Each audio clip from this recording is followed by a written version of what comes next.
Jadi dalam hukum sosial itu kata Sidina Ali, wastaghni aman syi'ta takun nadhira. Kamu jangan butuh seseorang maka kamu akan setara. Terus yang terakhir, wahtas ila man syi'ta takun asira. Asira pakai sin. Dan silahkan butuh seseorang maka kamu akan jadi budak dia. Ya coba misalnya Anda seorang profesor, seorang alim, seorang kiai top. Misalnya mencintai janda di ujung kampung sana, jalan kaki 2 kilo. Padahal itu gak tamat SD, tapi gara-gara seneng kacau kan, logika kepangkatan hilang semua kan.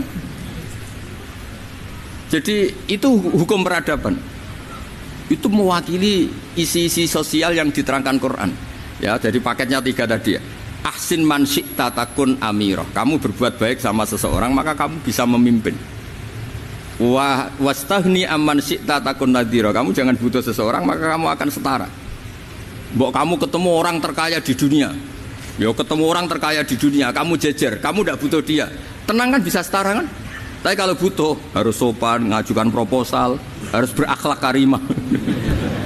Makanya sekarang Anda kok berakhlak kenapa? Ternyata mau nyalek. Biasanya Anda berakhlak kok berakhlak. Ada apa ini? Makanya guyonan di Rembang itu Beb Husain itu.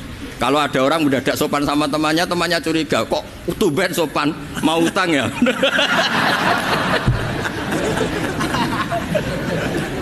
Zaman akhir itu kacau.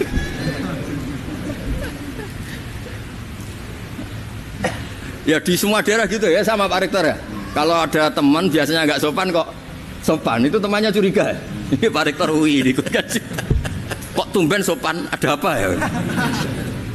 Karena di mana-mana orang butuh itu pasti beretika. Kamu punya teman paling berdua, kalau mau utang berakhlak gak? Atau misalnya kamu punya adik cantik terus punya teman berdua, kalau cinta adik kamu berakhlak gak? Biasanya nggak sama sekali nggak berakhlak. Gara-gara butuh menjadi berakhlak. Ya jadi hukum sosial itu ya kuncinya 3 tadi. Ahsin man syi'ta takun amirah. Wastaghni amman syi'ta takun nadhira. Terus wahtas ila man syi'ta takun asira. Kalau kamu butuh seseorang pasti kamu dibikin hina. Asir itu tawanan. Nah, Quran itu bicara sosial itu lengkap. Dan itu yang nunggui kita. Kita punya tetangga yang kurang baik ya seneng, punya tetangga baik ya seneng. Kata Imam Syafi'i, saya berkali-kali cerita, kok seneng semua Imam Syafi'i? Ya bagus lah, kalau yang seneng saya enak lah, dijak jagongan, dijak ngopi enak. Yang nggak seneng saya, gak ngarah utang. Uang itu nak, kamu punya tetangga gak seneng kamu, aman kan? Aman. Gak akan pinjem uang kan, pinjem mobil, nggak seneng kok. Makanya Imam Syafi'i itu kalau ngedikan luar Syafi'i, diceritain orang, ya Aba Abdillah bagiannya, ya Aba Abdillah orang itu gak seneng kau, bagus lah. Loh kenapa bagus? Waman asa'a ilaika faqad atlaqaka. Orang yang enggak seneng kamu maka membebaskan kamu. Enggak akan pinjam uang, pinjam mobil, enggak akan ganggu waktu kamu, kan enggak seneng. Justru yang seneng-senengi masalah pinjam terus. Imam Syafi'i itu orang yang anggap dunia itu selesai. Ada yang cerita, ya Aba Abdillah, orang yang tadi cium tangan engkau, yang hormat engkau, di luar maki-maki engkau, ngerasain engkau, ngata-ngatain engkau. Ya bagus lah. Kok bagus gimana? Berarti saya wibawa, depan saya tidak berani. Berarti saya wibawa, di depan saya tidak berani. Berarti itu makomnya sudah kulillah sumadarhum fi khawdihim yal'abun. Sudah dunia itu selesai, sudah agak penting semua. Nah itu kalau kamu anak-anak beki ahli Quran, sudah ayatnya kulillah sumadarhum fi khawdihim yal'abun. Sudah lihat Allah saja agak penting, makhluk-makhluk itu dah makhluk semua agak penting, sepenting Allah.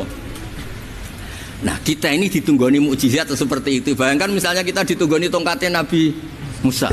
Saya ngajar di sini terus ini tongkat.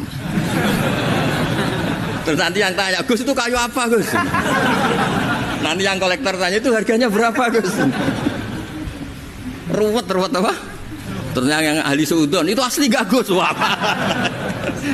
Yang ahli suudon kan mesti tanyanya gitu, itu asli enggak Gus? Repot-repot pokoknya.